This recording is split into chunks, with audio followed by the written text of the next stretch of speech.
Thank you very much, ladies and gentlemen. It's my very great pleasure to welcome you all here this evening for a talk by Andrew Copson. And before he starts, I would like to say just a few words about Andrew and as by way of background. Andrew is the Chief Executive of the British Humanist Association, President of the International Humanist and Ethical Union, and he is, for one, so very young. I did look at your biography. A very active and very successful member of the humanist community in this country and internationally, as he will mention. He's written and contributed widely to news and humanist information in the press, on the radio, and on television. And one of the things that I wanted to say briefly is that this event is organised by the Norfolk Humanists. This is our new logo, which was designed and produced by Paul Brocklehurst. And in recognition of your work, is Paul here? I have a... I can't see... Doesn't look like he's here. Okay. He wasn't sure whether you'd like the logo or not. Oh, okay. He's waiting to see. We have a prize for you, Paul. So anyway, I'll try to find him at the end when he's here. But we meet every third Tuesday of the month in the Coachmaker's Arms. I've included a little photo of it if you don't know where it is. Do come along if you're interested in hearing more or discussing your views on matters relevant to humanism. We have a topic each month, and this next topic is Matthew Hopkins, Witchfinder General, who was a witchfinder who operated in East Anglia a while back. And the speaker for this is our own Michael Hill. So that'll be a very interesting, and you can find out all you need to know about the Norfolk humanist activities on our own website. So this just leaves me to introduce Andrew to you and to provide him with a little token of our thanks of what we hope will be a wonderful talk. It's a bit previous, isn't it, really? It's a little bit previous. Give it to me at the end when you want to decide if I deserve it. There you go. Thank you very much. All right, thank you. Thank you very much. So I've been invited to talk about blasphemy and free speech. And I'm going to largely talk about the international dimension to this question, because it's obviously the most pressing dimension today. So you've already heard that as well as running at the moment the British Humanist Association, I'm the current president of the International Humanist and Ethical Union. Now, I take it you probably all know what the British Humanist Association is. It's the national organisation promoting humanism, supporting the non-religious, campaigning for a secular state, and so on and so forth. But because you might not know quite so much about the International Humanist and Ethical Union, I'll just briefly introduce that organisation. So, founded in 1952 in the Netherlands, registered then in New York State, headquartered now in London. The staff elected executive committee in India and Europe, representative delegations at the various international institutions marked by the good old UN symbol there on the map, and various governance bodies, committees, personnel spread throughout the world. A youth section, there's their little logo at the bottom left there, HEO, and I don't know who they are, lots of blue people. Spread around the world. I think that's generally meant to represent different personnel in different parts of the world, and 100 member organisations in just over 40 countries. There you go. Looks like a nuclear bomb strike or something, doesn't it? It's meant to show spheres of influence, I expect. It's an international umbrella NGO, helps new groups and perhaps struggling groups around the world grow with funding, training and assistance, represents humanism and a humanist policy agenda at the international institutions, including the UN bodies, and works to develop resources and research to support those aims. So a very important global umbrella for the humanist movement. And its work, the work of IHU today, obviously has a much greater direct relevance to parts of the world where debates of blasphemy and free speech are very acute, compared with the work of the British Humanist Association, although of course that's important too, and I'll talk about that in equal measure. So the title of the talk is Blasphemy and Free Speech, as if these two things are somehow the antitheses to each other. And I realise that they're not. I realise that there are all sorts of free speech issues that do not have to do just with religion in the world today, and that many of those problems are extremely acute. The silencing of political dissent, for example, in many countries, all sorts of ethnic tensions and divisions that are manifest through censorship. But I think that blasphemy is a very important dimension to this, to free speech, the struggle for free speech globally. And partly that's because the word blasphemy has come to mean far more internationally and certainly in countries outside Europe than it originally meant. So we're perhaps used to the word blasphemy meaning what it has meant really in Europe for most of the existence of it as a word. It's the insulting of God, specifically the Christian God. In the New Testament, it's the unforgivable sin of speaking against God. It's sort of been extended in common usage by both advocates and enemies of blasphemy, to go a little bit further than just that original sort of very Christian meaning of insulting God, extended to include things like insulting God's prophets, and very much in relation to speech critical of the religion of Islam. That's been an extension of the concept of blasphemy that has occurred very recently. But it's not just extended to cover the insulting of religious figures. Increasingly, the violation of religious norms, sort of sacrilege, even of the ones that you don't share personally, has come to be tarred with the brush of blasphemy and regarded by some as equally criminal. And in the last decade or so, especially at international institutions where various states have tried to criminalise blasphemy internationally, the concept of blasphemy has been extended further even than the insult to God, further even than the insult to religious figures, further even than the idea of violating other people's religious norms, and to any criticism, really, of religious propositions. Claims, truth claims, religious institutions, churches, mosques, establishments, religious leaders, temporal leaders in the here and now, I mean, not historical prophets or legendary prophets or whatever, but actual real men in the world today, and even religions per se. So any criticism really of religions per se. And I think that means that the whole concept of blasphemy has stretched and become heavier and really, in a genuine sense, become the direct opposite of free speech in relation to religion. So I think that blasphemy, on the one hand, with all the sort of breadth of meanings that it's now used to have, with all the weight that that concept and word is made to carry, has become the direct antithesis of free speech in relation to religion.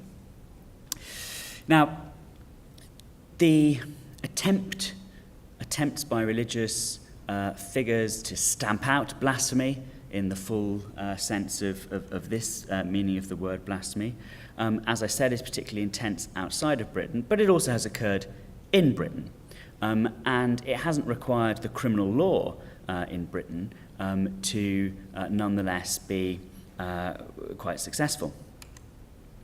This is seen outside the theatre in Birmingham, where the play Beshti, just over 10 years ago now, was cancelled, called off, because of the threat of violence from local Sikhs. So the play, I don't know how many of you remember it, was set in a Gurdwara and had sort of various unpleasant things happening in this particular place of worship, like sexual abuse and so on. It was to expose the taboos of silence around such things in certain communities, written by a Sikh playwright.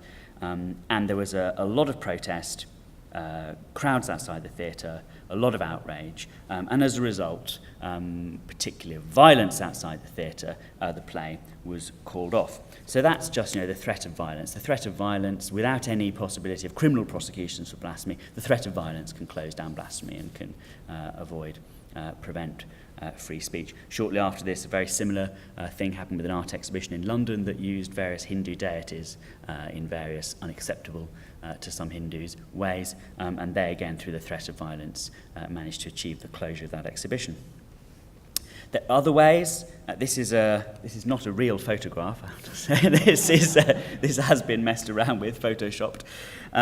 It shows the Pope and Sheikh Ahmed Al-Taib, who at that time, I don't know whether he still is, was the head of the Al-Azhar Institute in Cairo, very important for some Muslims, very important fountainhead of contemporary theology, sharing an intimate moment from one of these Benetton campaigns, where it tries to break down barriers, and they have sort of black and white people kissing and, different people kissing. And so they're showing how this brings people together.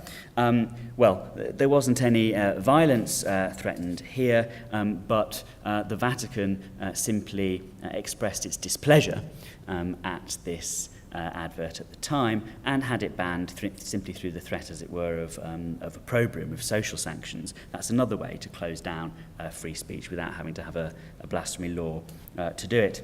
This is a cartoon, infamous cartoon now, called Jesus and Mo. The two figures are, as the author hastens to point out, Jesus and a body double of Muhammad, which is an online cartoon, very popular with some people, and very recently some of our student affiliates in the last 6 years have had it on various of their Facebook pages or the literature advertising their talks, and had it banned by the student unions at their universities because on the grounds that it creates an intimidating atmosphere for people of certain religions who don't like to see their religious figures depicted.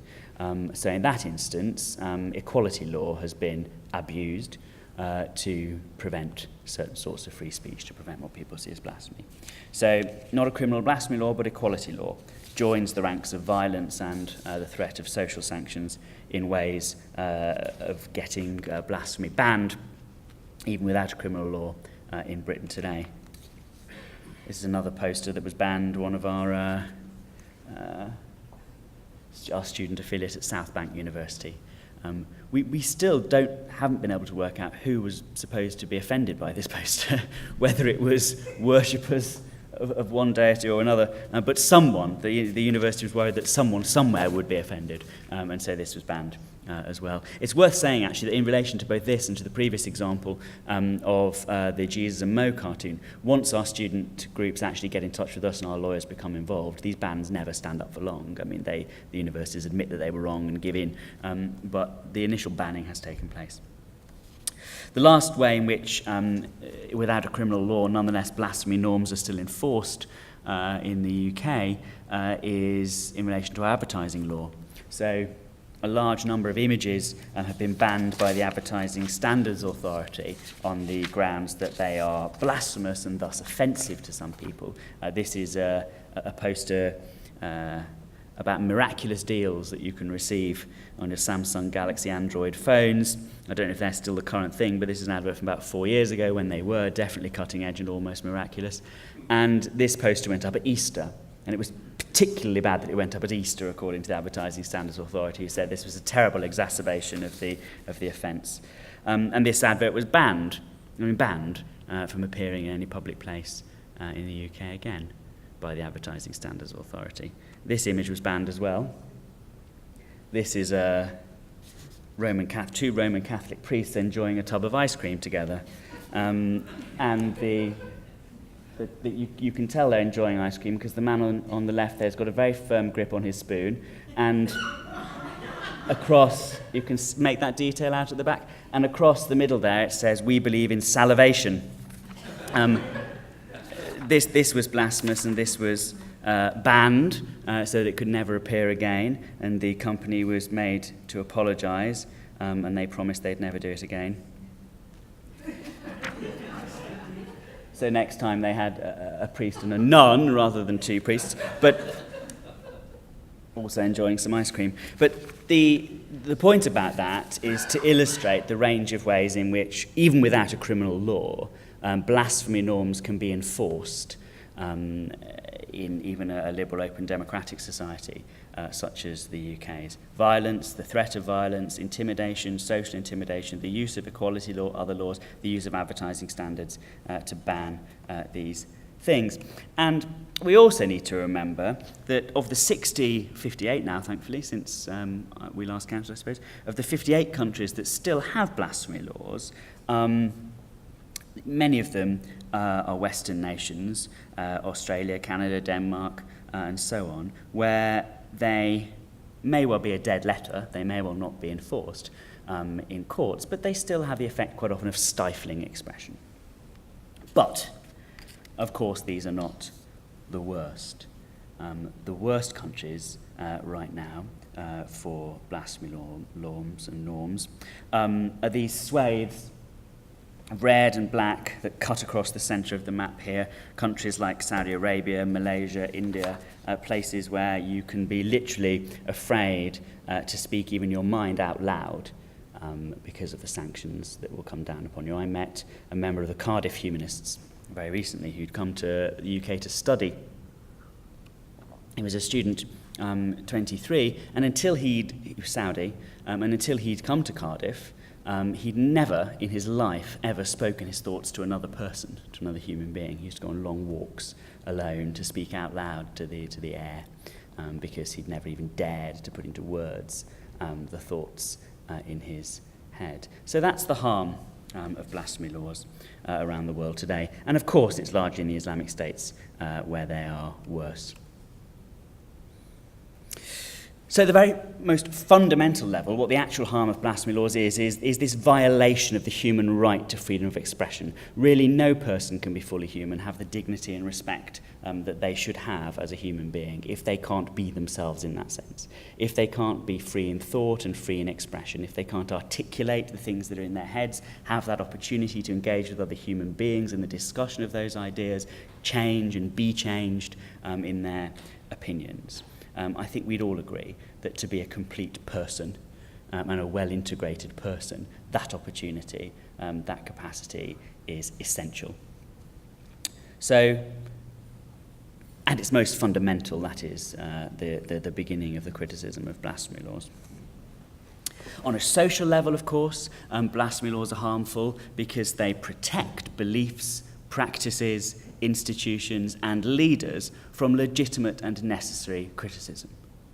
Whenever you have a society that hedges around certain institutions, certain people with mystique and a sort of untouchable, taboo, you create an area of darkness where bad things can happen without public scrutiny. And we've seen it again and again and again in relation, of course, most obviously globally to the Catholic Church, where all sorts of outrageous religious sanctions were applied on people who wanted to speak the truth about sexual abuse, but also in relation to, for example, the play Beshti in Birmingham, where it was precisely the harmful taboos that existed within a particular religious denomination which were being exposed, and the exposure of which was silenced by the enforcement of a blasphemy, essentially of a blasphemy norm. So they're individually harmful, they violate the dignity of the individual person, they're socially harmful, they protect institutions and practices from being legitimately criticised. They make bad law. They're dignified with the name of law in many countries and jurisdictions, but of course in many, many ways they fail to satisfy what you would expect the test of a law to satisfy. They are not objective and objectively applicable. They're inconsistent. They depend very much on, for example, the eye of the beholder. Blasphemy, an offence, is almost the epitome of subjective judgment.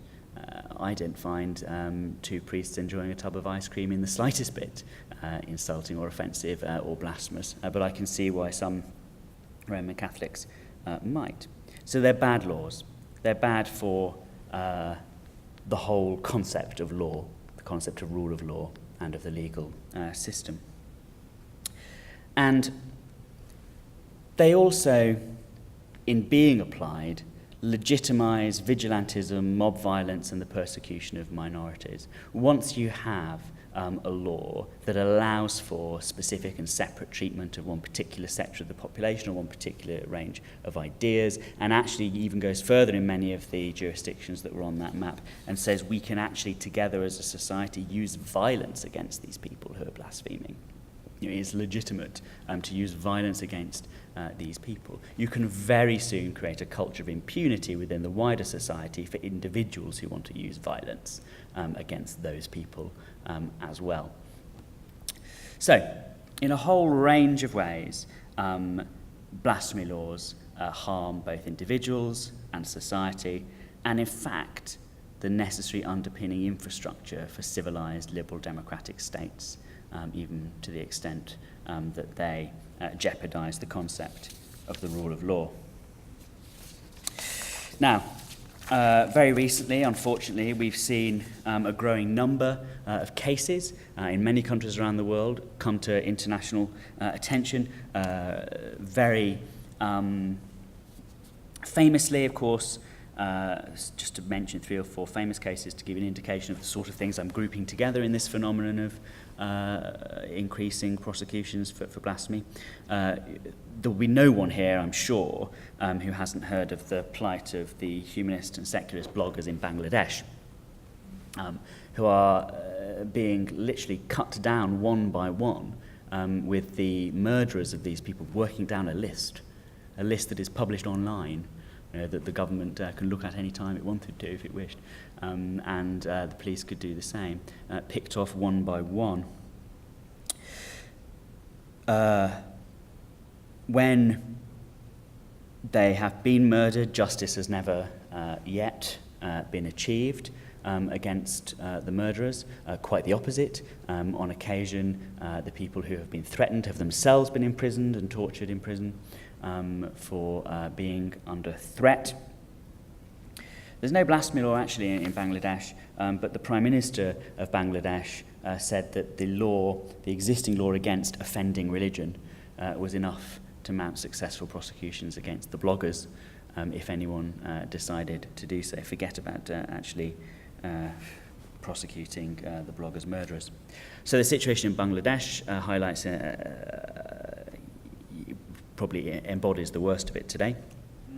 Albert Saber from Egypt, who was jailed for blasphemy over a Facebook post where he questioned the existence of God, specifically the veracity of the Muslim religion.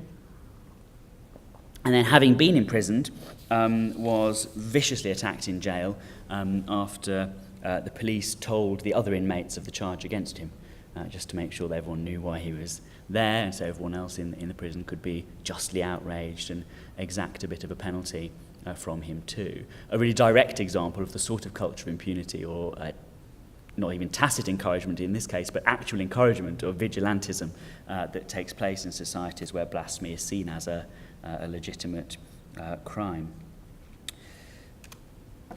Just for a bit of variation from the problems in the Islamic world, this is Pussy Riot, who of course were imprisoned in Putin's Russia over a church-state protest, given hard labour for religious hatred, and a very interesting sort of legal reasoning that certainly they were mocking the Orthodox religion, especially the way in which the Orthodox religion has been used in partnership with the state very recently to sort of introduce quite draconian regime in Russia. So they were certainly, being politically critical, but the judge specifically said this was a religious hate crime because Christians reject feminism and Pussy Riot have a feminist message. And so it was exacerbated, sort of brought religious, sort of blasphemous norms were brought into this in order to trump up the charge. So religious hate legislation was used, as it were, to escalate this case, the charges that were brought against them. Of course, no survey of recent cases could be complete without those that have occurred in Saudi Arabia, those that we hear of anyway. Hamza Kashgari there on the left, who wrote a poem. I think he even probably would identify as a Muslim, actually. I mean, he wrote some poems on Twitter, sort of addressed to Muhammad, and sort of tried to problematize the relationship that Muslims feel to this figure. You know, are you a man? Are you a divine figure? Quite sort of mystic, almost. The poetry and quite beautiful, some of the thoughts that he was expressing, but that's didn't save him there. So he was declared an apostate, actually, by officials before the trial even began. Again, that highlights how injurious blasphemy concepts are to the rule of law. And on the right there, Alexander Arn, who was imprisoned in Indonesia, given quite a long prison term and an even bigger fine for running an atheist and humanist group there. These, you probably heard a lot of those cases. They were the ones that were covered in the Western media, though not extensively. They were covered. There have been even more in the last couple of weeks since I put these slides together. But the point that I want to make is that these cases which you have heard of are really the tip of an enormous iceberg, and there are hundreds, if not thousands, of cases that don't make it into the headlines in many other countries. Ben Baz Aziz in Kuwait, you probably, almost certainly, I think, never heard of him, whose employer had him arrested after he spoke a little bit too freely about his views on secularism, particularly the separation of church and state, was imprisoned for his blog. Karam Saber there, who published a little collection of short stories about poverty in Egypt, asking where God was in all of this. Some of his neighbours filed a complaint about him, so he was sentenced to jail and a big fine as well there in Egypt. Alexander Karlamov there in Kazakhstan, pensioner in his late 60s, I think, or early 70s. Pensioner there, accused of being a bit of a rabble-rouser for stoking up atheism, criticising religion. So he was arrested and underwent a forced psychiatric assessment as well, because how could anyone criticise religion unless they were mad? So there you go, incitement of enmity and strife. And a man very recently who we helped in Nigeria called Mubarak Bala, who was, again, detained on a psychiatric ward for saying he didn't believe in God, this time by his father. So you see ways in which the instruments of the state in countries that admit blasphemy law concepts or actual blasphemy laws can be invoked by a whole range of people with particular grievances, by a man's neighbours, by a man's employers, by a man's father, and they co-opt the state into acting on their behalf to repress and oppress this sort of thought. And then, of course, the extremely famous case that is ongoing of Raif Badawi in Saudi Arabia. It's been 2.5 years now since we first got involved in his case.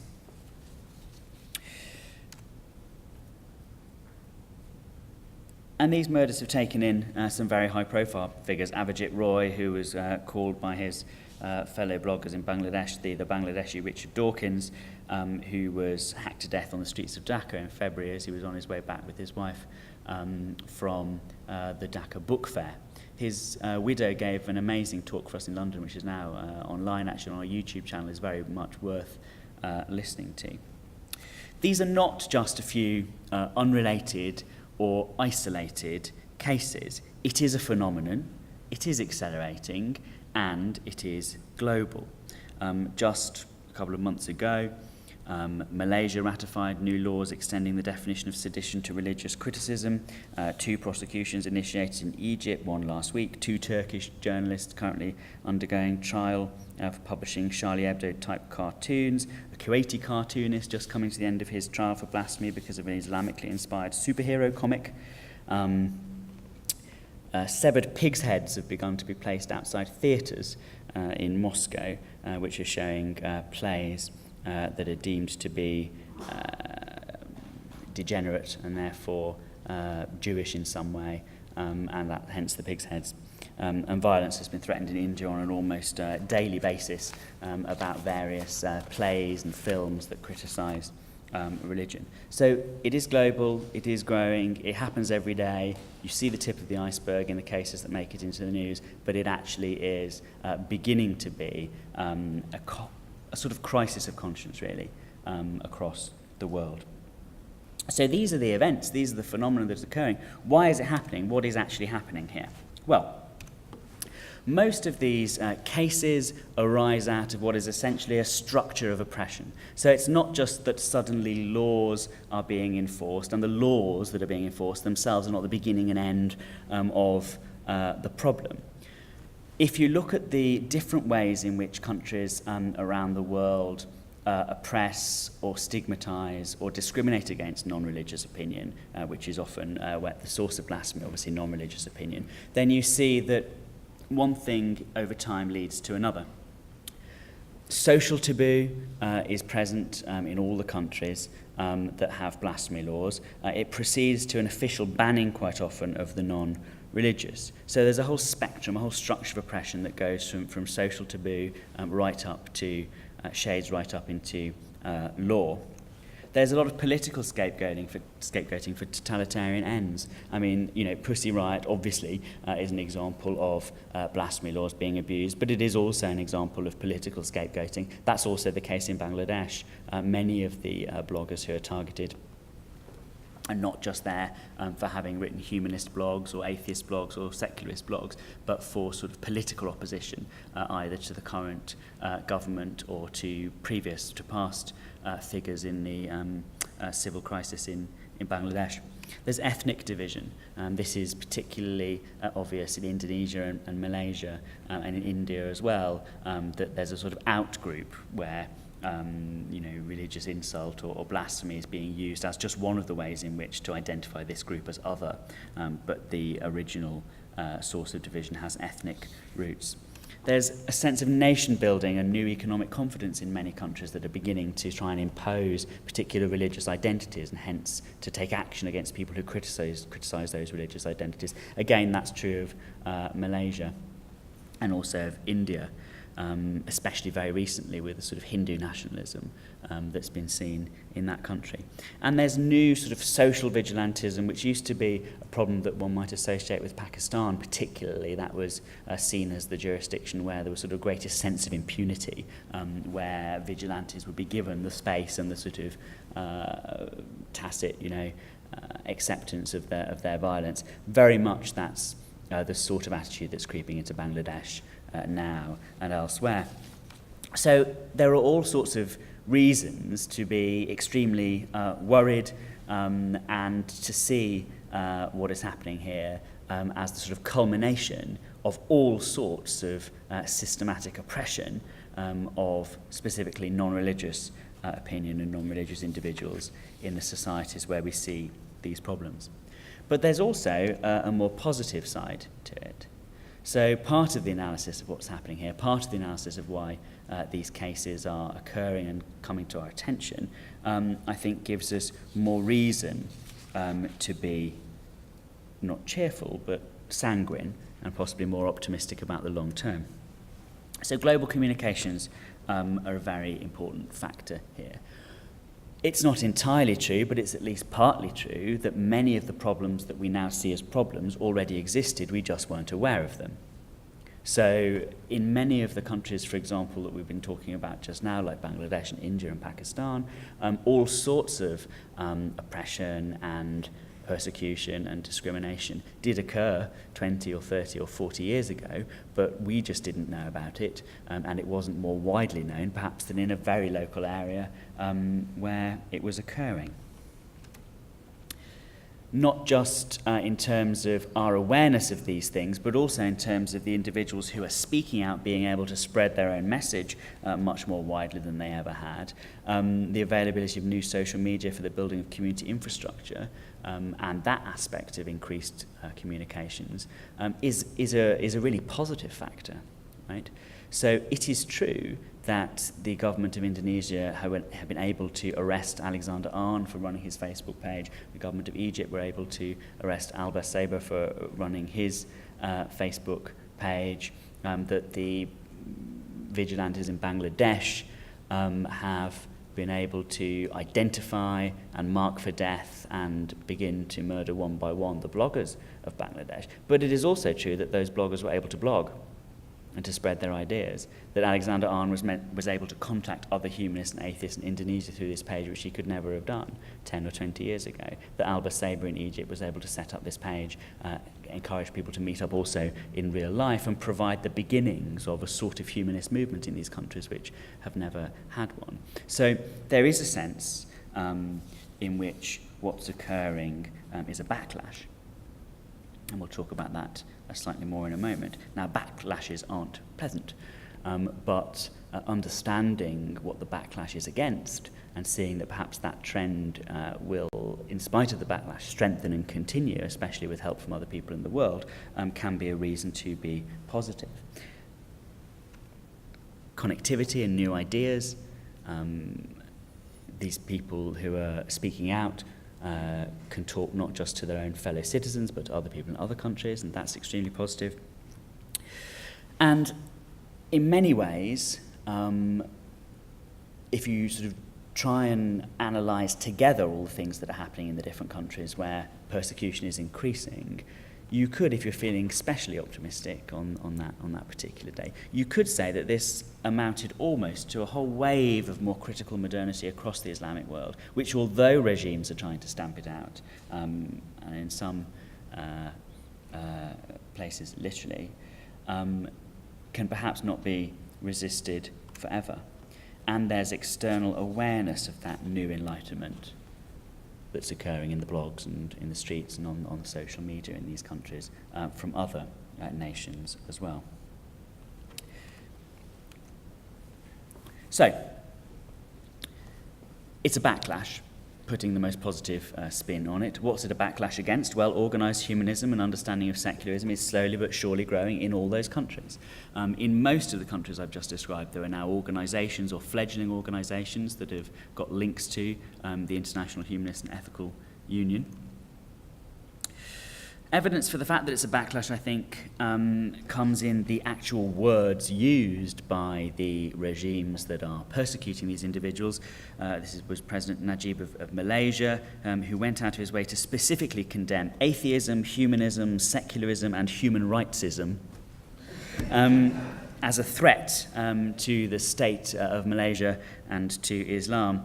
The late unlamented King Abdullah of Saudi Arabia, who, in outlawing atheism in a law that he managed to speak about before his death, outlawing atheism, talked about atheism as a sort of terrorism, but again, specifically by name, talking about it. And of course, President Sisi of Egypt, whose government said it had to suppress atheism and humanism, again specifically atheism and humanism, amongst its youth by running education classes against it. So I think that if you look at the explicit reasons given by many of the regimes for the crackdown that they are presiding over, and if you analyse and look at some of the implicit trends underneath, you can see that it is a genuine backlash, and that is in itself perhaps a reason to be more positive about the future. Well, what to do about it? Well, of course, you can support the British Humanist Association. This is not just special pleading. The BHA does a lot of work targeted at improving the international situation. Freedom of belief and expression is a UK Foreign and Commonwealth Office human rights priority, so countries in the world are analysed against it in the Foreign and Commonwealth Office's annual report. The UK is currently a member of the UN Human Rights Council, together with such other human rights states as China and Saudi Arabia, who are also current members, but nonetheless, the UK is there on the Human Rights Council currently, and this gives our government a sort of amplified voice on these questions, and in turn that means that we, individual citizens and civil society, have a sort of megaphone for our own views we can express to government if government then is willing to express them on the international stage. The UK has, the UK is, in spite of its small size, incredibly influential on the global stage as being, the only state that is a member of the Commonwealth and the EU and NATO and the United Nations. All together we are sort of both in those terms and in our soft cultural power around the world, a very significant state. This shows itself in relation to this issue, in particular in the Commonwealth. Many of the countries that are really getting the blasphemy thing wrong at the moment are members of the Commonwealth. And one of the ways in which the UK is seeking to improve the free speech situation in those countries is through working with the judiciaries of those countries. So, for example, Pakistan, it might be quite difficult to say to both the people and the government of Pakistan, well, you ought to get rid of your blasphemy law, because blasphemy laws are a violation of free speech, and it's really not right and doesn't respect human rights.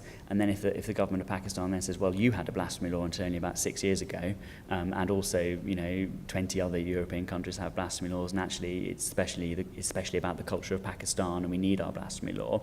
Where do you go from there? Well, one of the places you can go to from the UK's point of view involved in the Commonwealth is to say, okay, well then let us help you to develop your judicial system so that it is more in accordance with principles of the rule of law, right? Now, the sort of efforts that the UK has begun to make in that direction have proved, I think, quite fruitful, because it allows judges in Pakistan to realise that they have at their disposal, when blasphemy cases come to them, they don't just have to say, oh, yes, this is blasphemy, sentenced, you're guilty or innocent. You can say, there's some inconsistencies here in the testimony, or this hasn't quite passed this evidential test or that evidential test, and judges who have the will to commit a bit of pious perjury in a good cause, because they might themselves individually be quite enlightened, have the judicial tools to do so. So that's very important work that the UK government can do. The UK Foreign Office provides support, in some cases funding, for non-governmental organisations and individual activists on the ground in a number of these countries. Now, external funding from other nations can sometimes be problematic. It can allow your work to be sort of tarred and tainted as being Western intervention, and that can sometimes make the work of grassroots Pakistani humanist organisations, for example, more difficult, but nonetheless, if done sensitively and appropriately, it's a good tool. And also the bilateral relationships that the UK enjoys with other states are very important. Good old-fashioned diplomacy, essentially. The UK talking to another state, having a negotiation about this or that, and just bringing freedom of religion or belief into that negotiation as something that is important to the people of Britain, and which, in contracting with this other nation in treaty or whatever, we're concerned to see respected. So the BHA is very involved with the Foreign Office's work on that. We had presence on the Foreign Office's consultative body on freedom of religion and belief internationally, and we carry on doing that. As well as the BHA, of course, you can support IHU, the International Humanist and Ethical Union. I'm going to, because of the lack of time, briefly, I'm going to skip through some of the IHU slides and just come to the end there. Because you probably want to ask some questions, will you? I expect you've got lots of questions and contributions. I've never been to a humanist group yet where people didn't have something to say at the end of it. So I'll give us some time to do it by skipping through some of the other slides about international matters. In addition to supporting IHU directly, IHU is primarily, as I said at the beginning, an umbrella body for international humanist organisations in different countries, but it also has individual supporters, and they provide a lot of important financial and other encouragement to its work. You can get involved in the End Blasphemy Laws campaign. The website for that is there, and that's a new global coalition, quite successful actually so far. Ever since it launched, 3 countries have abolished their blasphemy laws. I don't know if that's cause or correlation, but it certainly, cheers you on. You can lobby your own MP to target the Foreign and Commonwealth Office. How many people here have Clive Lewis as their MP? He's one of the... Well, you don't need to lobby him because he's already... involved. Who are the other Norwich MPs or Norfolk MPs? I don't know. Whoever they are, lobby them to target the Foreign and Commonwealth Office to increase the sort of diplomatic pressure and other work that I just mentioned the UK government does. And you can become a friend and amplifier of groups online. If you're on Facebook, or if you're on Twitter, or if you're involved in any of the social media where, for example, the Egyptian atheists have their page, or the Indonesian humanists have their page, or the Bangladeshi bloggers, if you want to go and subscribe to their blogs and share those links, you can just do that. I mean, it is remarkable, actually, how much... I expect many of you have written letters to prisoners of conscience for amnesty. I know I did when I was a student. I haven't done it since, actually. It's a bit shameful, but you have. Well, the same sort of boost that sort of reaching out to people, to activists in other countries, can provide, especially to prisoners of conscience, can be provided by engaging with and supporting many of the people that we've just talked about in the various social media in which they themselves are active. And by amplifying that as well, you can provide a lot of support. So there are all sorts of ways beyond these big global trends which we can sometimes feel a victim of. There are all sorts of ways that as individuals you can intervene and act to help to make sure that in the future, at least the children and grandchildren of the sort of people whose cases we've just looked at will be able to live with the same sort of freedom and dignity that we all enjoy in the UK today. So that's where I'll finish, and I'll take any questions or contributions that you want to make now. Thank you. I just wondered whether the British humanists have had anything to say or do about when the Charlie Hebdo murders occurred, and the Pope actually essentially legitimised that action by saying that they had it coming to them, and it's just struck me that was kind of virtually egging on Muslim. In fact, I've seen photographs of Muslim fundamentalists holding up posters saying, even the Pope agreed that we did the right thing here. Utterly disgraceful. It was utterly... There you go. There's the silly Pope. Hold on, where is he? There he is, silly man. Yeah, I mean, it was pretty outrageous, wasn't it? We did. I mean, the BHA joined in a big statement that the International Humanist and Ethical Union issued at the time, saying that what the Pope had said was wrong. And the then president of the International Humanist and Ethical Union, my predecessor, had a nice statement, which I think was in the Wall Street Journal, which was her quote, which was, "Don't hit people just because they don't agree with you. In fact, I can't believe I'm having to say this." And it was quite a good counterpoint to the statement that the Pope had made, which was ridiculous. Now, the Pope's remarks were outrageous. It was obviously, incitement, really, to violence, and it certainly legitimated violence in response to criticism. And in fact, I think we also pointed out that it was extremely self-interested, because he is obviously a religious leader who himself wishes to be insulated from criticism. Colossally inappropriate, given that several people had just been murdered. This was an outrageous time to say these things. But also, we point out it was the same taboo that protected paedophile priests in his own organisation. This idea that you wanted to avoid offence, avoid inappropriate criticism, and fence off certain areas as being out of bounds. So, I mean, I think generally he got a pretty bad press about that globally. I don't think, not because of things that humanist organisations have said, but because I think things that many journalists picked up on as well. Unfortunately, many other sections of society sort of agreed with him. And, you lost count of the number of times, let me just go back a slide, lost count of the number of times when people sort of said things like, oh, well, I mean, I agree that nothing, people shouldn't have violence just because of things they said, but, and you think, well, I don't know why you're saying but at the end of that, because it's that's all it is, This is, maybe I should have done these slides as well. But so, I mean, the Pope said that, and when I told you about the Pope, had I done these slides, I would have told you about the Pope having said that, and then gone on to how it actually supported and gave a sort of intellectual underpinning to what was happening in various sections of the media as well, deplorably, which was this sort of argument of, I deplore the violence, but, which is unacceptable. So we deplored the violence, full stop. A follow-up. I just thought it was very ironic, because there was some guy called, what's his name? Oh, Jesus Christ, that was it. Who said something about turning the other cheek? I've never heard of him. Down here.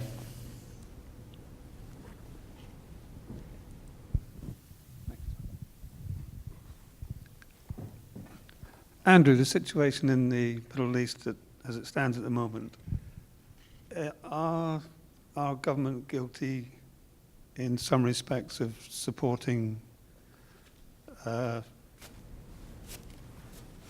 nations that are suppressing people's freedom of speech simply because of the military situation?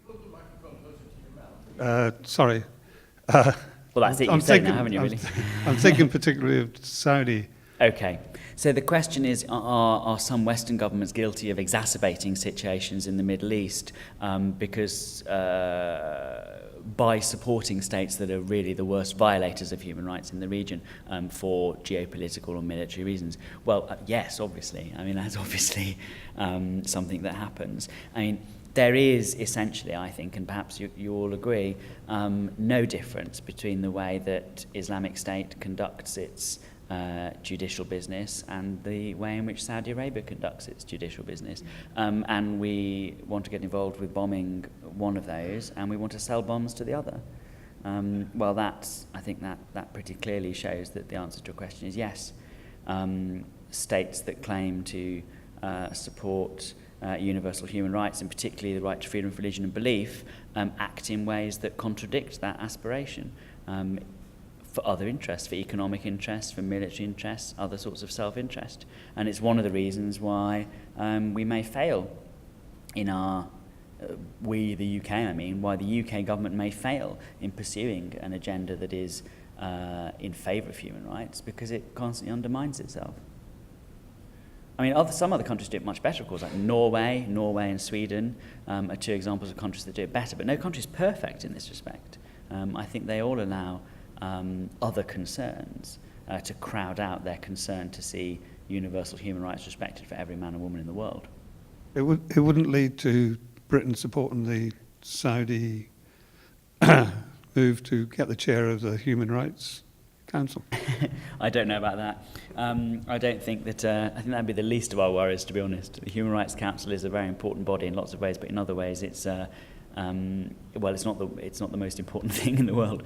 I think more robust bilateral action and negotiation is what's needed in relation to Saudi Arabia, if anything can be done about Saudi Arabia. I mean, Saudi Arabia is an affront to the conscience of the world, and especially to a UK that claims to care about human rights.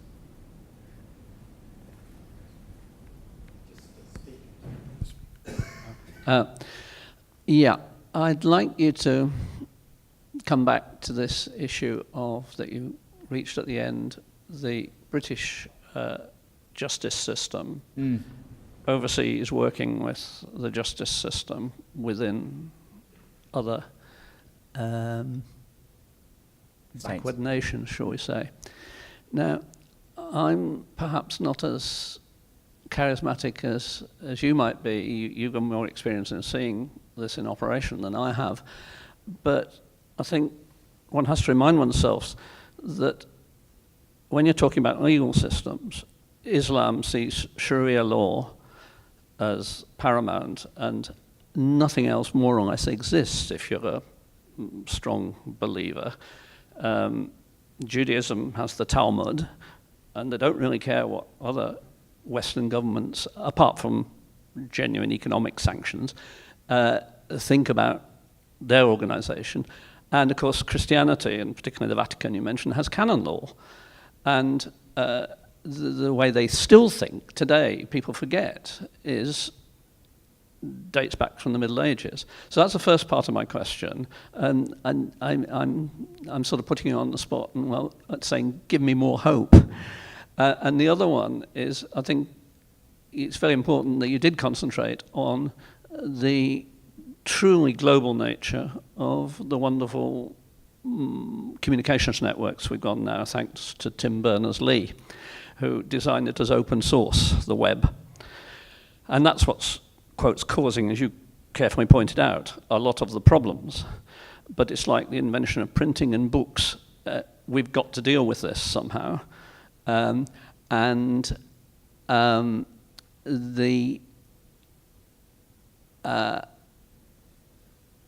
do you feel about the ability of countries around the world, let's say China, to control the internet, is this a real danger that they can put their own clamps on the communication?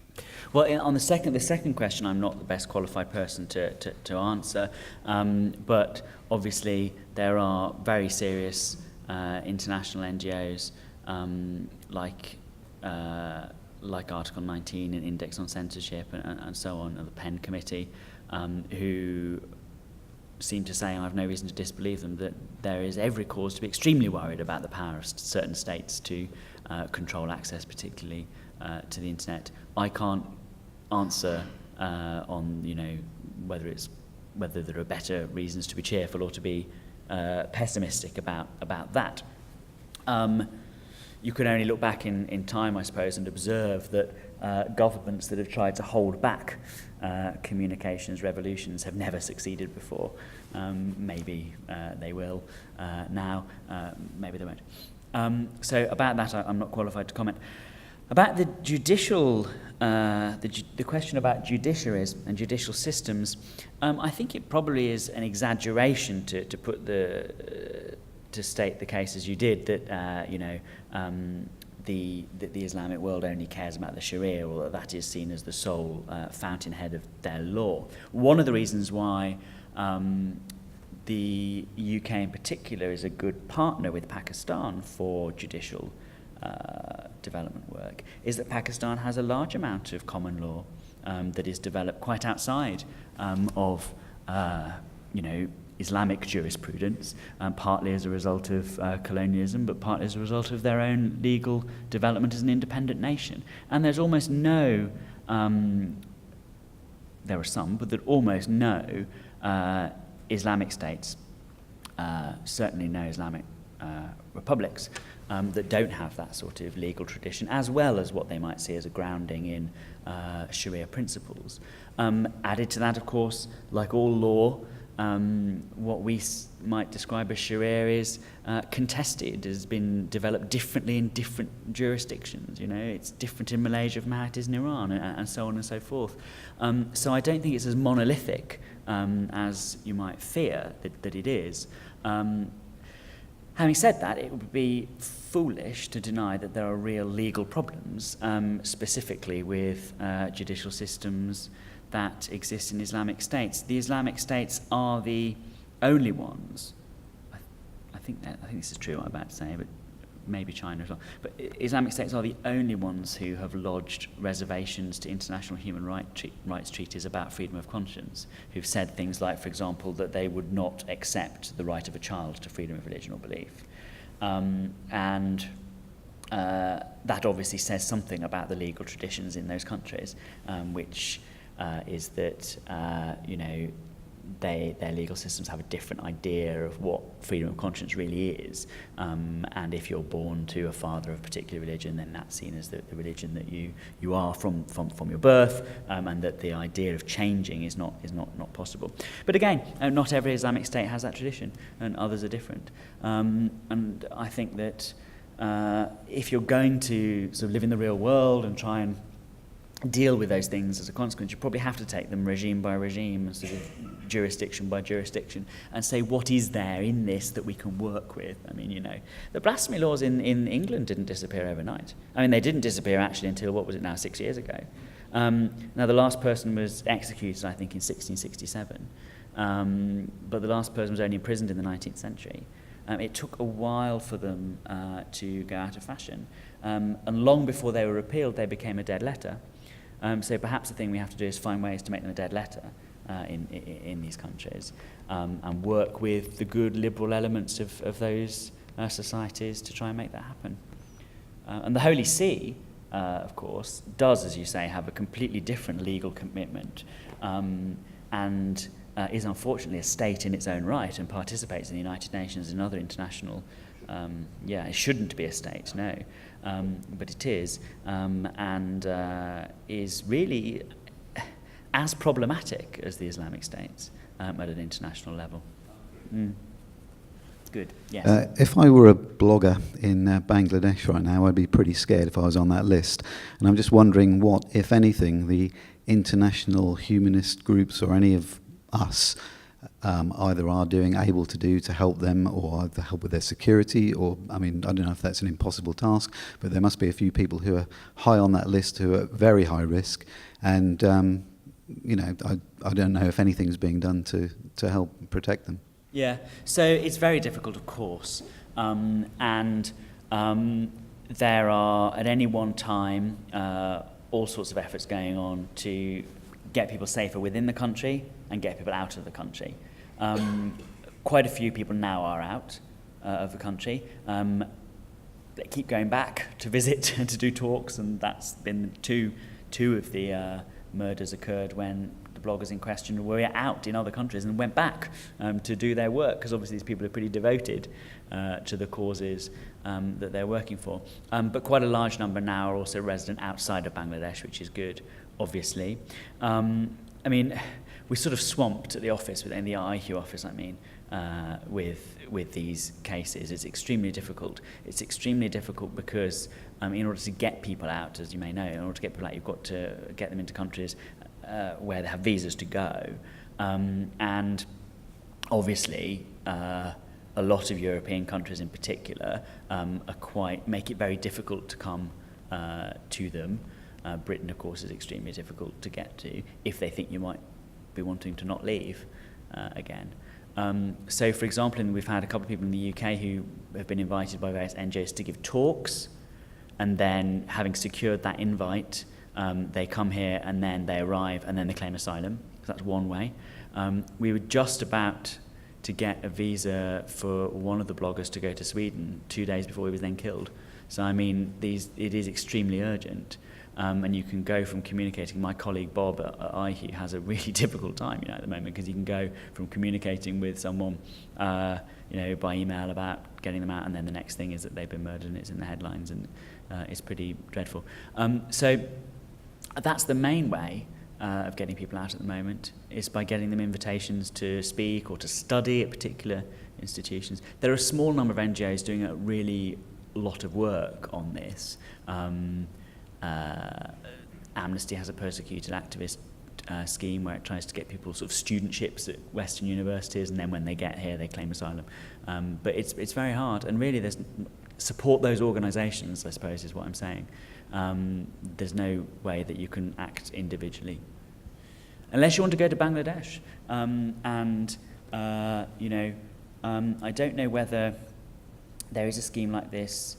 I can't remember the name of it either, but there's something called Witness International. I think it's people who go and live with human rights defenders in particular countries where they're threatened. And it's remarkable how threats against activists reduce when they know that a well-connected Western person is living in their house with them. I don't think that that's happening in Bangladesh at the moment. I suppose you could do that if you wanted to, find a random blogger, but assuming that you're not a full utilitarian and willing to do that to save that person, then I think just support the organisations that are trying to get them out, like IHU, like Reporters Without Borders. Amnesty hasn't actually been active on the bloggers in Bangladesh, but other organisations like that. And there are various links to that on the IHU website. There's a certain irony in my question, given the venue tonight, but do you share my sadness that some of the most intolerant places nowadays are university campuses, from what one reads about, and I think from what one hears from one's friends, that is true. Why do you think that is, and what do you think it means for the future of this country, when campuses should be a place where you can express things freely, and they certainly were when I was there a long time ago? I'd be very interested to hear your views on those 2 points. I don't believe it. I don't believe it. I think this is sort of like, of course, I can think of 7 instances in the last 6 years when we've had real sort of censorship cases come to us, and our lawyers have dealt with them. As I said, generally dismissed pretty quickly, right? Generally the right things happened afterwards. I think a lot of this stuff about, you can't say anything now on campus and people will come and get you, is sort of over-egged journalism. That's what I think about it. But I think it is worrying. There is one thing that I think is worrying, which is that the more that you question people going down the generations, and it seems to be generational rather than age-related, the younger you get, the less willing people are to offend other people by disagreeing with their beliefs. And that is a real thing that's happened. I don't think that's particularly about universities, because it includes young people who don't go to university. But, I mean, so that if that's a generational change, which it appears to be, that's quite worrying. There's a sort of, well, the plus side is it's sort of quite tolerant and sort of, cosmopolitan. Sort of like, oh, I don't want, we're all very different, and so we don't want to disagree with each other because it might be offensive and we might not be able to live together. The downside is all the downsides of blasphemy norms, in a way, is that you fail to challenge things you need to challenge. You don't give people the opportunity to change their mind, which is quite nice. You don't want to infantilise people. So that is definitely happening. Is that creating a different atmosphere on campuses than existed 10 or 20 years ago? Yes, I think that's probably true. But I don't think that what you said at the beginning of your question was true, which is that are they now some of the worst places for freedom of speech? I don't believe that. I don't believe that at all. But certainly free speech should be safeguarded more on campuses. And I think they need better policies. I think student unions should adopt better policies on free speech than they have. The main problem on campuses is the abuse of the concept of safe spaces. So, I mean, when I was at university, we were very keen on safe spaces. We wanted everyone, the campus is their home, the university is their home, the student body is their community, and we didn't want people to feel harassed or victimised as part of that. And that was, we thought we were doing very positive things, like therefore making sure that people's language sort of wasn't homophobic or sexist or racist or whatever. Okay, so that's good. That's all good stuff. As long as what you're doing is asking people to be considerate and to be careful of fellow people. I think the problem recently is that student unions have sort of, what I would see as abused that safe space notion to bring it into the realm of ideas, to say there are certain ideas that you mustn't challenge, that a person might feel legitimately harassed if you question their ideas. And I think that's wrong and can potentially chilling free speech. But I don't think at the moment it's a massive phenomenon. Well, it's one of those things where then they flash forward 20 years and every campus is a free speech free zone, and I'm proved completely wrong. But Hi. Where are you? I'm right. Oh, there you are. here. Hello. Okay. I get a sense often that whilst there's a general feeling that it's okay to have open season on Catholics and the Pope and everything, and don't get me wrong, I quite agree with your comments about the Pope's commentary on the Charlie Hebdo thing, but it seems that whilst people are happy to take pot shots at Catholicism in this country, people are very wary and seem to be pussyfooting around Islam and its adherents here, almost as though there is a sort of undercurrent, I feel, of we must tiptoe carefully around here. We mustn't be too offensive. We mustn't go, straight for the jugular. And what are you thinking about in particular? It's just a general sense. I just feel I picked this up from. This is over a period of time. I'm not talking about one specific thing. It's just a sense I get. And of course, it is a fact that whatever you might say about, I can say this because I'm an ex-Catholic, and to my knowledge, nobody is coming running after me, gunning for me, just because I am no longer in their fold. And right. I mean, I still know Catholics, and they're still quite well disposed to me, so there's no problem there. Whereas if I was a Muslim and I was saying, look, I don't believe in that stuff, the odds are that I'd get attacked in some form or other. Okay. What I I would like to know is what, if anything, is there anything being done to try and dissuade? We hear a lot about people, propagating the ideas of extreme hardline Islam. Is anything being done about trying to get young Muslims to take a broader view and perhaps question their faith? I'm talking obviously about this country because I understand, abroad it just wouldn't probably be possible yet. But I mean, is anybody trying to get a reasonable, i.e. a humanist message across to Muslim communities. Fine. Well, I mean, at all. yeah. I mean, young people from a Muslim background are obviously subject to all the same sort of social forces and cultural factors as other young people in the UK. So, I mean, it is still the case, although it is more slow, that there is a secularisation process. There's a secularisation process in the UK across ethnicities in younger generations, whatever their religious background might be.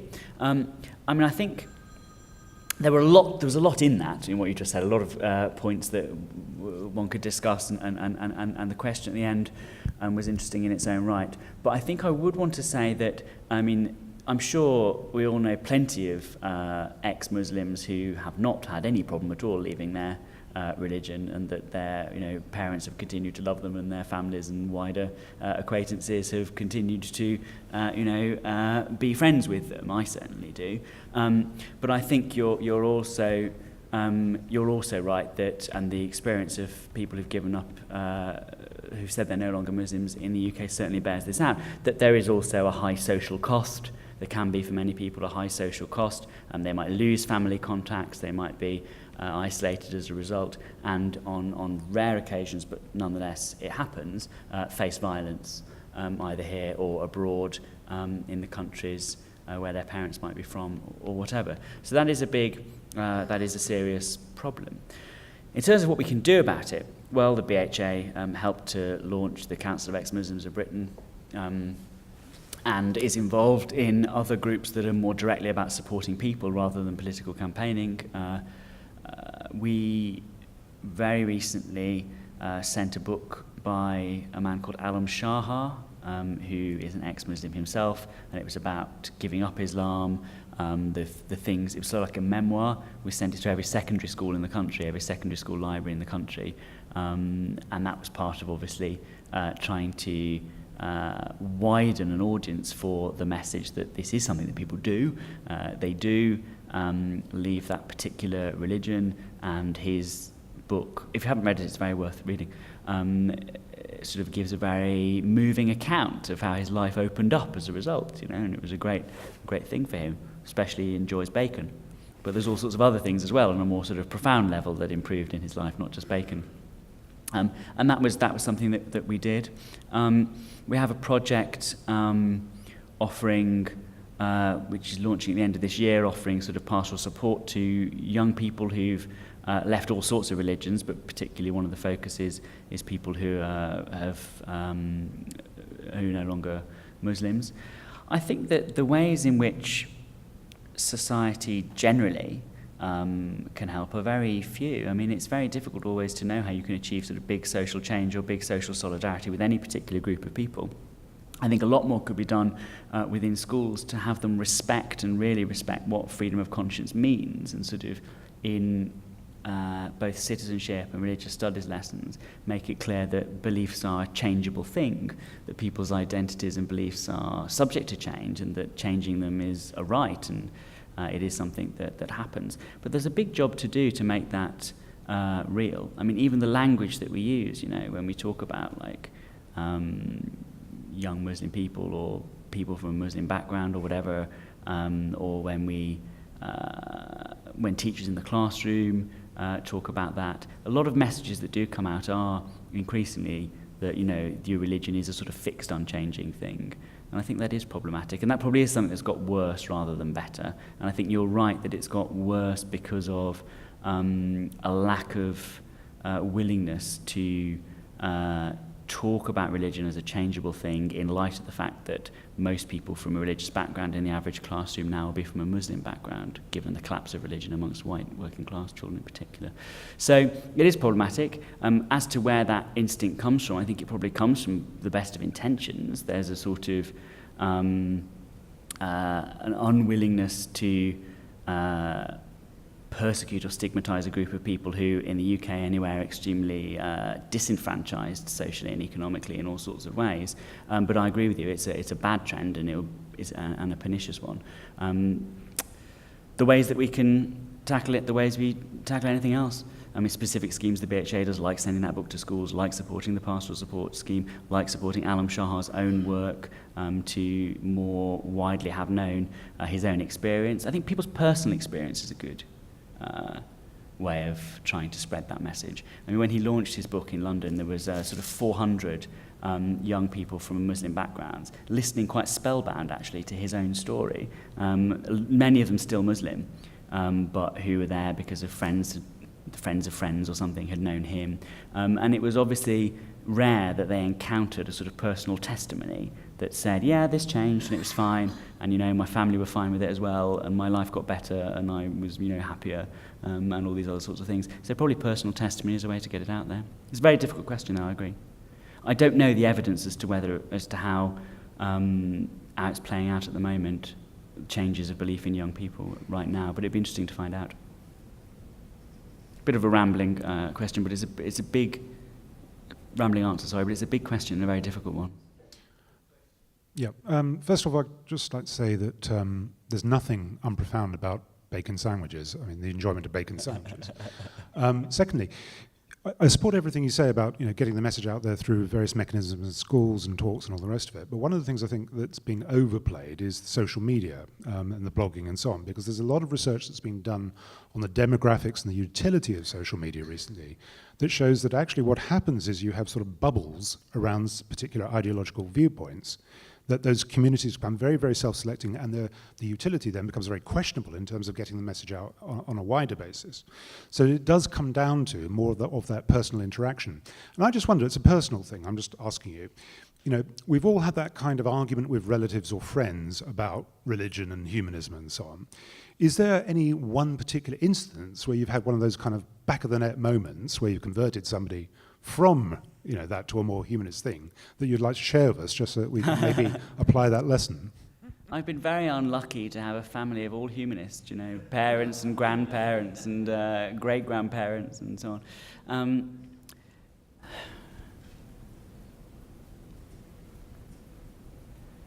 I mean, I don't think change of opinion quite works in that way, or operates in quite that way. I don't think many people have sort of alleluia or eureka moments, Damascene-type moments.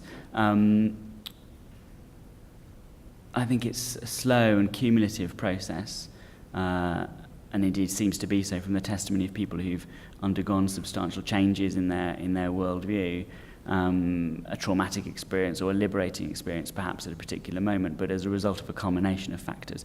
I think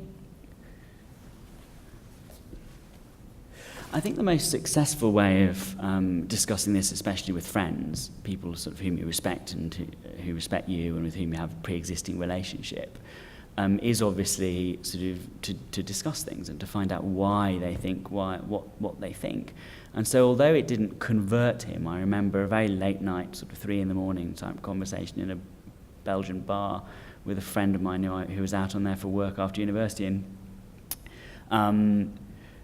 who was a Roman Catholic. I think he still is a Roman Catholic. And we had a very long, and I'm a classicist, so that's my academic background. I was at university, I was a classicist.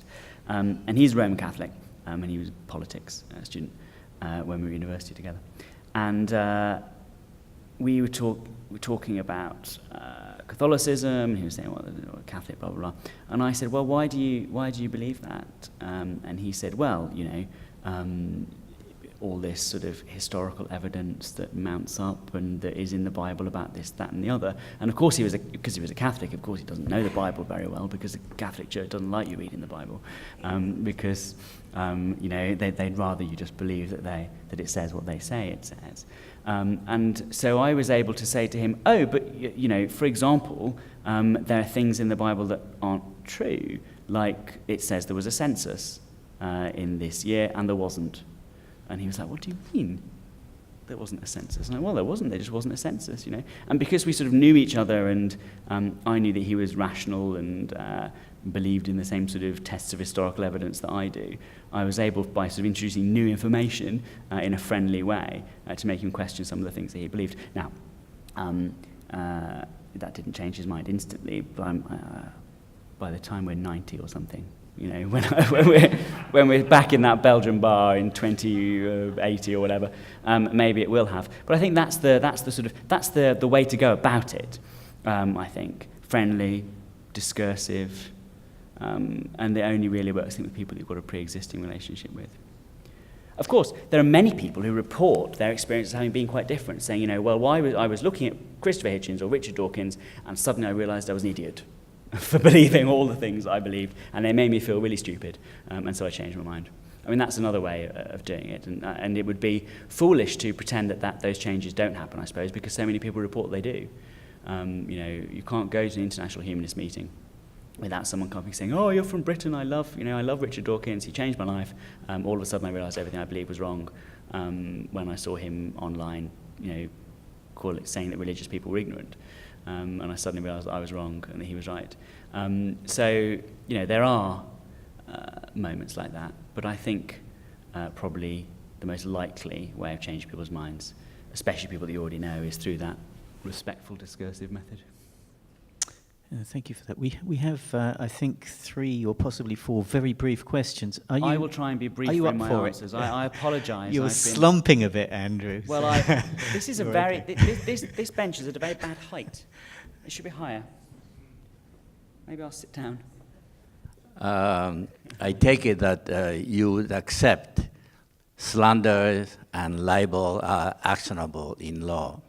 So my question is, to what extent or how far do you want to push the freedom of speech or the expression?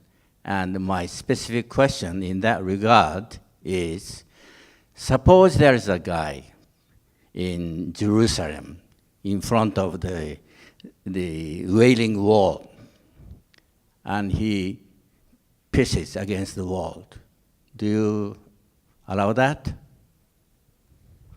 I think you're quite right to say that there are legitimate limits to free speech. And by legitimate, I don't mean anything other than limits that we'd be wise to place there in order for us to maintain social peace and justice for society as a whole. Slander, I agree. Libel, I agree. I think there's a strong case to be made for speech that directly incites violence as well. In relation to pissing against the Wailing Wall, I mean, yeah. Well, water, yes, I suppose. I mean, well, what are you asking? Would I do it, or? The question is, how far do you want to push that freedom of speech? So, would I allow it? I think. At your stand, do you allow it? I think I would. Principle that you are espousing. Yeah. You wouldn't do it yourself. I wouldn't do it myself. But when he was charged with any crime, whatever, Yeah. are you willing to defend him? I suppose it would depend what the crime was, I suppose. I mean, if it was sort of, you can't piss against walls, full stop, then I might say, well, that's all right then, and be grateful for the get out. But I think I would probably defend him, yeah. I think I would. Yeah, probably, because I don't know all the facts of the case. I mean, it's unlikely that he just pissed against a wall randomly. There might be other factors involved. Child pornography. How about? Child pornography? Oh, well, I mean, I can't claim to have given huge amounts of thought to a whole range of free speech issues. I mean, in my own working life and as a consequence, the way I think about things, it's largely been at the intersection of religion and religious offence and free speech. So I certainly have never thought about child pornography in relation to principle. Which principle? Well, I don't think that the principle is the same, because I think that in relation to what I've been talking about is the question of, are there any legitimate limits that you might place on free speech in order to protect against offence? And I don't think that that's the case with child pornography. For example, there's almost certainly going to be a harm involved in the case of child pornography.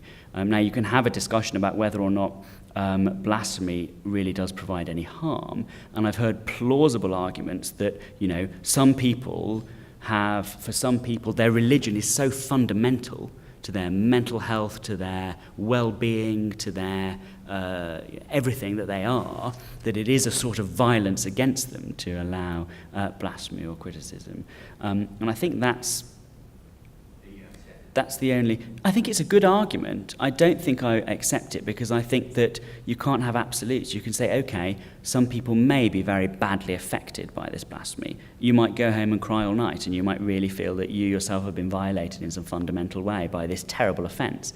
I never really felt offended in that way, so I can't, say that I have any direct experience of that. But some people may well, and I think that I would entertain the claim that that might mean that we might want to place some limits on free speech in relation to religion. I think I would in the end say a greater good is secured in terms of social progress by allowing the free criticism of ideas, and a greater dignity for individuals is secured by, yes, they might have a traumatic moment, but it might gives them the possibility of changing their own beliefs and developing as people, that it would allow me to override my concern about the violence done to them mentally at that point. But it's a complex question, and there's no black and white answers in an imperfect world. Okay, thank you, Andrew. Two things. The first thing is just an acknowledgement of quite how brave some of these bloggers are, and if you have a God at the end of the day going to reward you in heaven, but these are people who are being selfless for society. And I think that's very seldom reported in the press articles that you see about them, and I think that's quite a shame. The other thing I'd like to say is one of the things that you commonly, or I seem to commonly come across in the media, is articles about the persecution of Christians, for example, around the world. And you see occasional articles about the persecution of atheists and bloggers. But there are very few articles that actually link the two together. Yes. And that seems to me quite a shame, because I think it's the same process that's going on, and that highlights that actually it's persecution by religion or ideology, and maybe that's more important than the victims, and just choosing Christianity as a victim is in itself quite bigoted towards those people that aren't picked up. And I wondered, one is what your views were, the balance of those articles within the press, and two is how one should respond to that, because I very rarely get involved with comments on articles, but when you read through the comments, very, very rarely does that actual point get made. Yes. And I wondered why you felt that might be the case. Well, I mean, there are lots of reasons. I mean, I agree with you completely about the problem, and I wrote an article just last week with the Asia team leader from Christian Solidarity Worldwide, which deals with Christians persecuted abroad. And we wrote that article together, and we said this is a single problem. This is a single phenomenon. Persecution of people for reasons of thought, conscience, or religion is a single phenomenon in the world today. And the states that are going to be imprisoning humanists almost invariably are also going to be doing the same to Christians and other people. Now, as to why there's a preponderance of articles about the persecution of Christians in Western media, I don't think that's difficult to answer. I mean, I think it's because the West sees itself as a Christian culture predominantly still. There are also great cultural links between congregations and communities and denominations and institutions across the world. They have a better established global network of long standing. There's a long-running meme about Islam and the West and Christians and Muslims, which enables and promulgates that contrast and that attitude from the Crusades onwards. So I think that's why articles about Christians figure more prominently. And they do, you're right. I mean, it's not just your impression. You can count them, you can do a media mention analysis, and you can see that that's the case. And that's also another reason, obviously, is the underdevelopment of the infrastructure around humanist and non-religious communities and groups in other countries, which are very new in many countries. So that's the answer, I think, to the second one.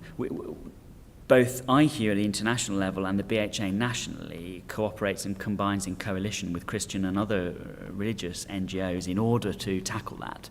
So we're a member of the UK's all-party parliamentary group on freedom of religion or belief internationally, which is called Freedom Declared, and has a long list of stakeholder NGOs, and we're members of that together with Christian organisations, and we try and speak up for each other as well. Alexander Arnn who was the Indonesian atheist humanist arrested there, was visited mostly in his cell by Christian Solidarity Worldwide. So that was a good example of that happening in practice. So yes, I agree with that, and also persecution of Muslims around the world, like the Rohingya Muslims or whomever. It's all the same problem.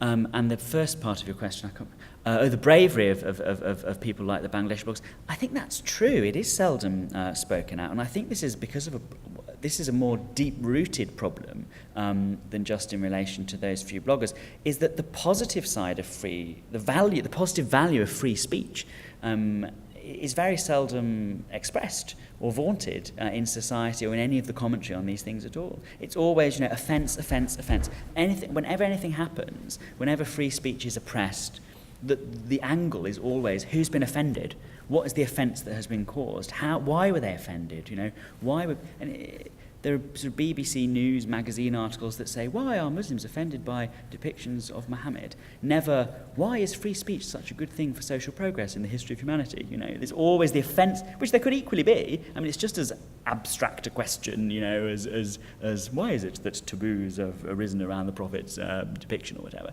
It's just as sort of, divorced from the matter at hand and intellectual and abstract a question as that. But it doesn't come out. Why is that? I don't know. News doesn't like positive things, I suppose. They seldom accentuate the positive in any aspect. But you're right, to have someone say, look at these heroes who have tried to improve their society, have tried to express beautiful truths in their words and speak out peacefully in a non-violent way, their own thoughts to their fellow citizens and to the world. Aren't they brave? Aren't they doing a good thing? It's people like them who have been the main drivers of human progress for the last 3,000 years. Oughtn't we to celebrate them rather than cut them down? That's very seldom said. I mean, we've tried to say it in relation to some of what we've said about Bangladesh and sort of say, why won't the government even protect, the flower of its own youth being cut down, the people who are most likely to develop Bangladesh as a society in the future, intellectually, culturally, politically, socially, economically? Why is it letting these people, the best of its people, be murdered in this way? But that angle does not get picked up by the media. So you're right, but it should be. Thank you. Just two further questions. Oh, I'm sorry, I'll be briefer. I'm going to answer this with one word. Okay, sorry. Very quick question. Would you comment on the BHA role, there is one, in advocacy in the following scenario, using the policy Theresa May was trying to put through, that immigrants had to appeal from the country from which they were, that we're going to be sent back. I can envision a situation where someone was seeking asylum from a country because of their non-religious beliefs, and the government was not accepting it for whatever reason. I don't know if this has already happened. Have you had any views on the policy of the present government about sending immigrants back? I know that we were looking at it. I know that our public affairs team was looking at it. I don't know where we ended up, but our starting position was definitely that this would be a major problem for people who would be wanting to seek asylum because of their non-religious beliefs. So obviously, a bit like sexual orientation, non-religious worldviews are very much under the radar in a lot of the countries where claimants might want to be coming from. The risk, like the guy from Saudi Arabia who I mentioned at the beginning of my talk, who had never spoken his thoughts out loud until he came to Britain, to another human being, that is, their reason for seeking asylum is not the sort of reason that can be, declared safely or plausibly in these other jurisdictions where they originate. So it has massive implications. Now, I know that was where we started. Forgive me, I can't remember exactly what representations we made, but we made representations, certainly. I mean, it's a very, very much... our people around the world, actually, in that sense, are definitely disadvantaged because, if you stop being a Muslim and become a Christian, you've got a church, you've got a community, you've got a congregation, you've got an infrastructure, you've got a worldwide sort of, network to support you. Frequently, individual humanists or freethinkers or atheists or whatever are lone agents, really, in their unbelief. Between making representations and an active advocacy role, where you do get involved. Oh, you mean for individual casework? Yeah, we have worked on individual cases. Yeah. We have limited resources, but we have a pro bono legal group as well. that have provided support for individual cases. Not for anyone outside the UK, I think, exclusively so far for people who've been within the UK already, yeah. But I'll look at that. You've triggered me to look at that again. In terms of promoting freedom of expression, what, if anything, did Charlie Hebdo achieve? Over its history, or in its publication of the cartoons? Yeah, the cartoons and that recent horrible event, yes. Yeah.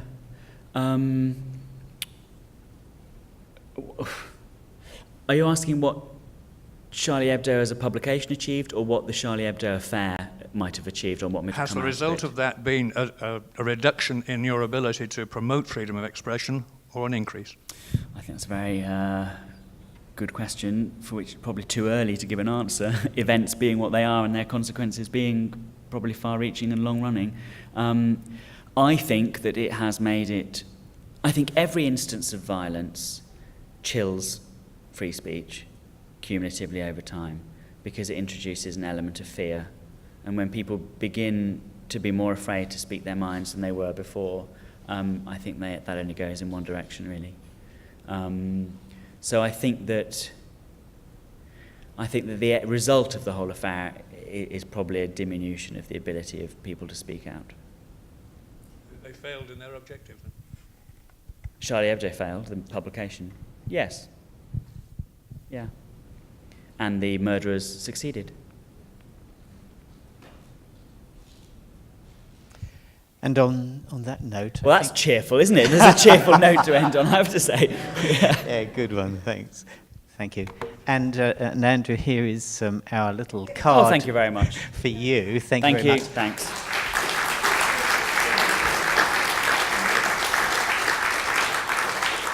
Andrew, that was a truly wonderful talk that was far-reaching, and it shows the really important work that you do personally through the British government to further the cause of humanism, not only in this country, but throughout the world. We're all very appreciative of your efforts. Thank you very much for the way you handled the questions. Oh, no, thank you. Thank you.